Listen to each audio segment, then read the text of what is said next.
अरे कब से भूख से मेरी जान निकली जा रही है। ये बहू क्या कर रही है? जी अभी देखती हूँ।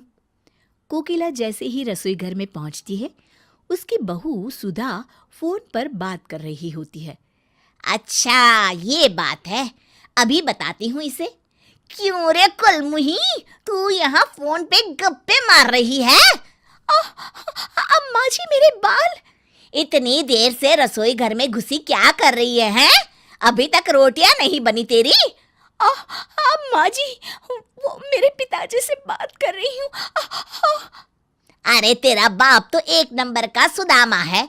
शादी के वक्त बड़ी बड़ी बातें कर रहा था, अब देखो शक्ल भी नहीं दिखाता।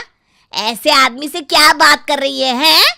मैं कहती हूँ रख फोन और जल्दी से खाना बनाकर हॉल में ले आ, वरना तू तो मुझे अच्छी तरह जानती है ना? जी माँ जी, अभी लेकर आती हूँ। हाँ जल्दी आ। गुस्से में बड़बड़ाती हुई कोकिला वहां से चली जाती है। कोकिला छोटी छोटी बातों को लेकर अपनी बहू सुधा को अक्सर मारा पीटा करती थी।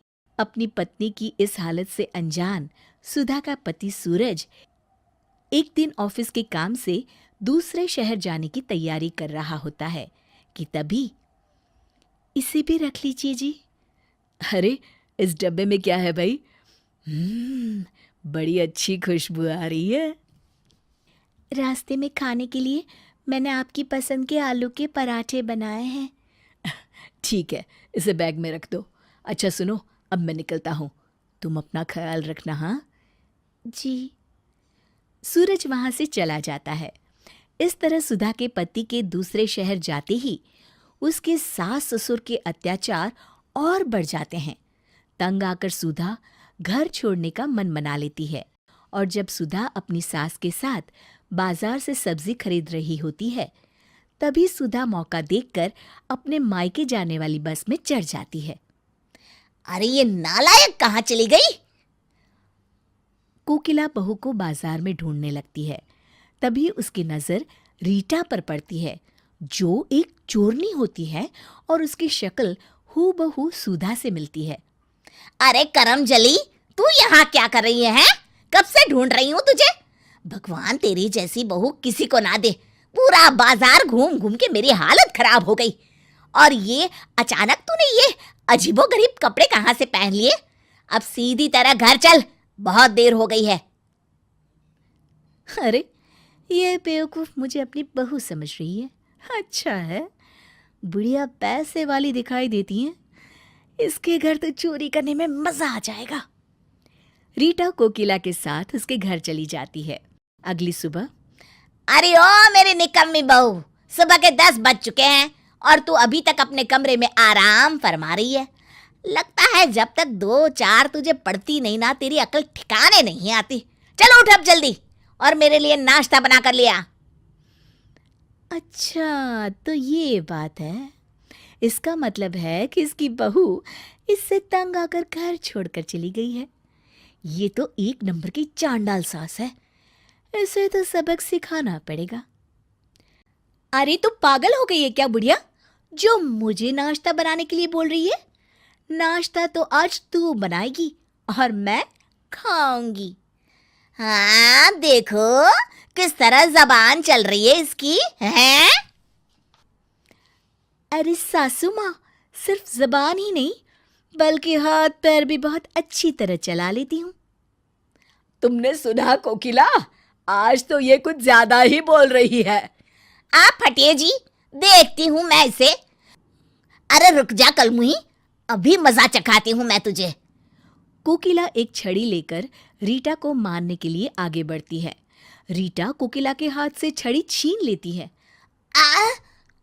अरे ओ बुढ़िया, आज मैं तुझे ऐसा सबक सिखाऊंगी कि तुझे तेरी नानी याद आ जाएगी। ये ले। अरे मर गई रे। अभी तो शुरुआत है। ये ले और ले। अरे मर गई। हाँ हाँ, और जोर से चिल्ला। ओए माँ, मर गई रे। अरे आप खड़े खड़े क्या देख रहे हैं, मुझे बचाइए। अरे ये क्या बचाएगा तुझे, मैं इसकी भी अच्छी मरम्मत करूंगी। ये ले खुस्सड़ बुड्ढे। अब मर गया रे। क्यों, मजा आ रहा है ना? अब पता चला कि दर्द क्या होता है। आज से तुम दोनों घर के सारे काम करोगे, समझे? अरे तू जैसा कहेगी हम वैसा करेंगे। बस बस, और मत मार। हाँ बहू, हम दोनों मिलकर घर का सारा काम कर दिया करेंगे। हम तुझे कभी कुछ करने के लिए नहीं कहेंगे, बस हमें छोड़ दे। ठीक है, आज के लिए इतना काफी है। अब मैं अपने कमरे में आराम करने जा रही हूँ। 15 मिनट के अंदर चाय नाश्ता मेरे कमरे में आ जाना चाहिए। अरे बहू, अभी लेकर आती हूँ। रीटा कमरे में चली जाती है। अगले दिन से उस घर की दिनचर्या पूरी तरह से बदल जाती है। रीटा सुधा के सास ससुर से घर के सारे काम करवाती और खुद मजे से आराम करती। अरे बुढ़ापे में मुझे क्या क्या करना पड़ रहा है। कोकिला, अगर हम बहू को इतना नहीं सताते तो आज हमें ये दिन नहीं देखना पड़ता। आप बिल्कुल सही कहते हैं जी। तभी वहां रीटा आ जाती है। सुधा के सास ससुर रीटा के पैर पकड़ लेते हैं। अरे बहू, हमें माफ कर दे। हमें हमारी गलती का एहसास हो गया है। भगवान के लिए अब हम पर अत्याचार मत कर। हाँ हाँ बहू, हमें माफ कर दे। तू तो हमारी बेटी समान है। अरे अगर माफी मांगनी है तो अपनी बहू से जाकर मांगो, जो तुम दोनों के अत्याचार से तंग आकर अपने मायके चली गई है। मैं तो उसकी हमशक्ल रीटा हूँ। क्या तू सुधा नहीं बल्कि उसकी हमशक्ल है? हाँ, मैं उसकी हमशक्ल हूँ। मैं समझ गई। शायद हम दोनों को सुधारने का यही सही तरीका था। हम आज ही जाकर अपनी बहू को ले आएंगे। चलो जी, चलते हैं। हाँ हाँ, चलो भाग्यवान। इस तरह सुधा के सास ससुर सुधर जाते हैं। शिक्षा जैसे को तैसा कभी ना कभी मिल ही जाता है।